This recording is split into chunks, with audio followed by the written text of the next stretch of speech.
दोस्तों, बोर्ड पर क्वेश्चन जबरदस्त देख रहे होंगे आप। यदि x plus one by x बराबर 3 तो x की घात 5 धन 1/x की घात 5 का मान बताइए।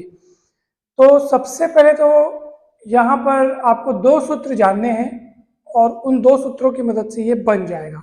लेकिन वो दो सूत्र आए कहाँ से और कैसे, ये सब हम देखेंगे डिटेल में। फिर आप केवल उन सूत्रों को याद रखें तो आपसे ये सवाल बहुत जल्दी बन जाएगा। चलिए हम इसके दोनों पक्षों में वर्ग करते हैं इसके, ठीक है।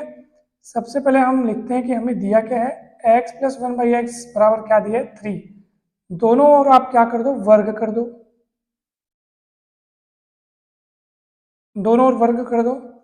x plus one by x वर्ग, ठीक है, पूरे का वर्ग और 3 का वर्ग। यहाँ सूत्र लग जाएगा a का वर्ग धन b का वर्ग धन 2ab, 3 3 9, ठीक है। आप समझ गए होंगे।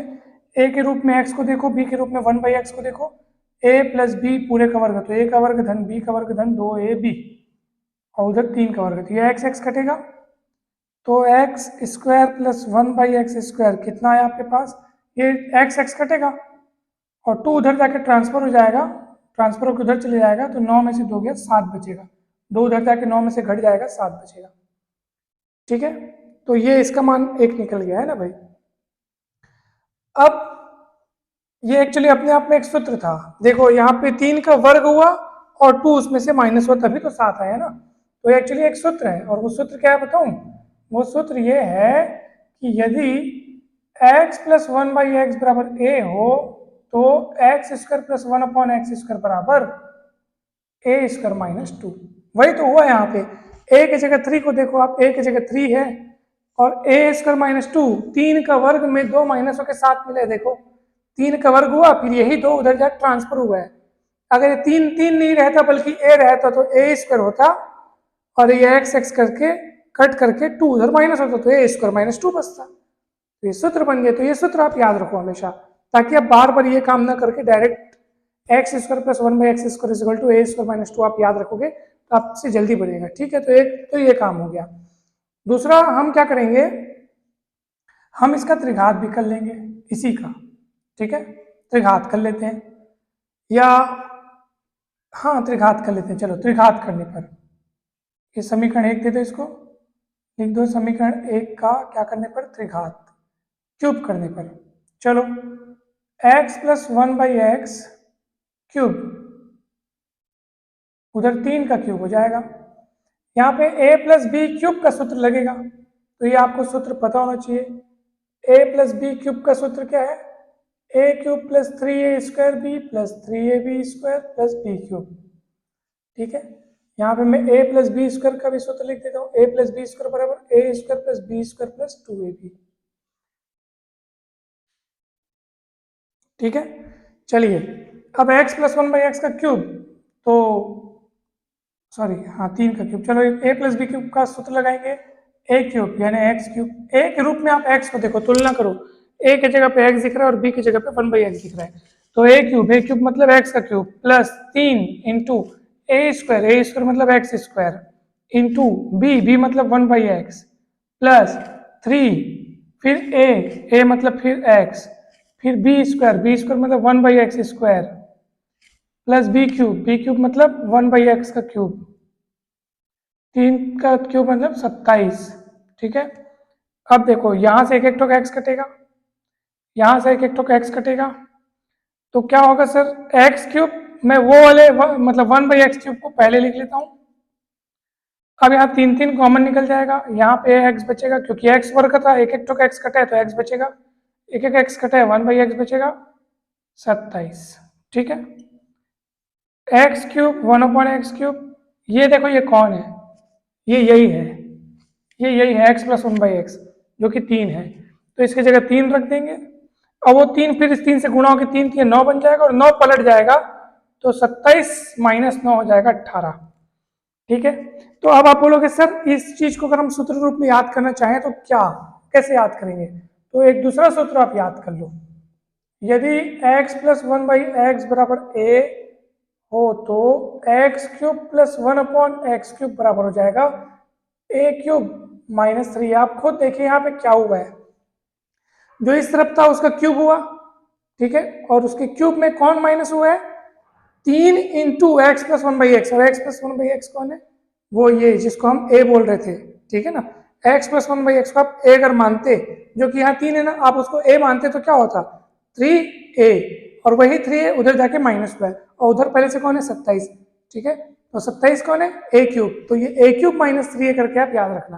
तो अगर आपको ये वाला फॉर्मूला अगर याद हो तो आप आसानी से ये प्रोसेस पूरा न करते हुए डायरेक्ट वो फॉर्मूला लगा करके x cube plus one by x cube की वैल्यू तुरंत निकाल सकते हैं। तो अभी हमारे पास इसकी वैल्यू कितनी आ गई, 18।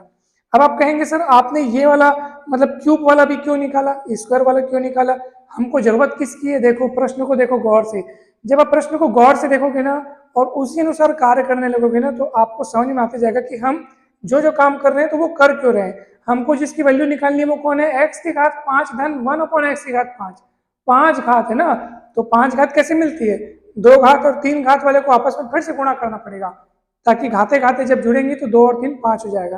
तो अब आप इसको इक्वेशन नंबर 2 दे दो, इक्वेशन नंबर 3 दे दो, और दोनों को आपस में क्या कर दो, फिर से गुणा कर दो, तब आपसे जो इसका आंसर है वो जल्दी आ जाएगा।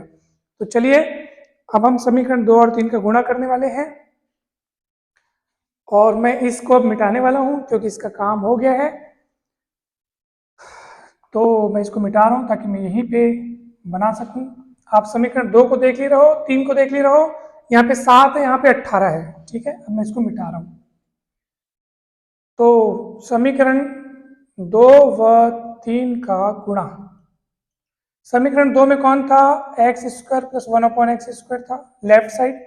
समीकरण 3 का लेफ्ट साइड कौन है, x cube plus 1 upon x cube है लेफ्ट साइड में। इधर 7 था और उधर कितना था, 18, ठीक है, 3 3 हाँ ठीक है 18, तो 7 गुणित 18। चलिए अब इसको आप गुणा करेंगे पूरा, इसका इन दोनों के साथ फिर इसका इन दोनों के साथ, तो एक्स स्क्वायर का एक्स की घात 3 के साथ गुणा करेंगे तो एक्स की घात 5 बनेगा। फिर इसका इससे करेंगे तो देखो ये एक्स स्क्वायर और 1 अपॉन एक्स क्यूब गुणा होगा, तो देखो कैसे गुणा होगा, देखो रफ कार्य, x square into 1 upon x cube, दो घातें कटेंगी, नीचे एक घात बचेगा। फिर इसका इससे गुणा होगा तो यहाँ क्यूब ऊपर है, स्क्वायर नीचे, तो एक ऊपर एक्स बचेगा, एक है ना भाई, और इसको गुणा करेंगे तो 1 अपॉन एक्स की घात 5। अब ये 18 सत्ते, तो ये 10 70 और 56 126, ठीक है। कैसे गुणा हुआ समझ में आया आपको, 18 को आप दो भागों में तोड़ लो, 10 और 8, और 10 को 7 से गुणा करोगे तो 70, और 8 को 7 से गुणा करोगे तो 7 8 56, तो 70 और 56 126। इस तरीके से आप जल्दी से गुणा कर सकते हो। चलिए अब आगे बढ़ते हैं, x की घात 5, फिर इसको पहले लिख लेता हूँ 1 अपॉन एक्स की घात 5, फिर इन दोनों को लिख लेता हूँ x प्लस 1 बाई एक्स। क्यों ऐसा कर रहे हो सर, क्योंकि भैया इसकी वैल्यू फिर से देखो कितनी है, 3 रख दूंगा और पलटा दूंगा उधर, x की घात 5 प्लस 1 अपॉन एक्स की घात 5, इसके लिए कितनी है 3, 3 उधर पलट गया, 126 में से 3 घट भी गया 123, और इसी का वैल्यू आपको पूछा गया था, और इसका वैल्यू आ गया कितना आ गया 123। आपका आंसर आ गया सर, बहुत इजी तरीके से बन गया, घबराने की बात नहीं है ये। और इक्वेशन 2 और 3 आपने देखा था जो मैंने मिटाया, वही इक्वेशन 2 और 3 को आपको गुणा करना है, लेफ्ट साइड का लेफ्ट साइड से, राइट साइड का राइट साइड से। फिर ये गुणा हुआ, ये x प्लस 1 बाई एक्स 3 बन गया, पलट गया, 18 7 126 माइनस 3 123 आ गया, आपका आंसर आ गया। तो आपने देखा कि अगर 5 घात का लाना है तो हमको पहले 2 घात वाला बनाना पड़ा, फिर 3 घात वाला सूत्र तैयार करना पड़ा, दोनों को तैयार करके दोनों को आपस में गुणा कर दिए। अगर आप ये स्क्वायर और क्यूब एकदम डिटेल में नहीं बनाना चाहते तो ये दोनों सूत्र आप याद रखें, ये आपको बार बार बारंबार इस प्रकार के प्रश्नों को हल करते समय बहुत बार ये काम आएगा। x प्लस 1 बाई एक्स बराबर a हो तो x square plus 1 upon x square is equal to a square minus 2, और यदि x प्लस 1 बाई एक्स बराबर a हो तो x cube plus 1 upon x cube is equal to a cube minus 3a, ठीक है। तो ये फॉर्मूला याद रख के आप तुरंत इन दोनों की वैल्यू निकाल करके दोनों को आपस में गुणा करके आप इसका मान निकाल सकते हैं। तो ये भी बहुत ही अच्छे से आपको समझ में आया होगा। हम आशा करते हैं कि वीडियो आपको काफ़ी पसंद आया होगा। वीडियो अच्छा लगा हो तो जरूर लाइक करें, चैनल को अगर अभी तक आपने सब्सक्राइब नहीं किया है तो जरूर सब्सक्राइब करें, और कमेंट करके बताएं कि वीडियो आपको कैसा लगा। और चाहे मैथ्स के किसी भी कॉम्पिटेटिव एग्जाम की आप तैयारी कर रहे हो, SSC, PSC, railway, banking, Vyapam का कोई भी एग्जाम हो, आपको गणित के संपूर्ण सिलेबस को बहुत सरल भाषा में अगर समझना हो तो आप चैनल पर जुड़े रहिए। कंपटीशन मैथ्स नाम से प्लेलिस्ट बनी है, उस प्लेलिस्ट के सारे वीडियोस को आप देखकर आपका मैथ्स बहुत स्ट्रांग हो जाएगा। बहुत बहुत धन्यवाद। Thank you so much.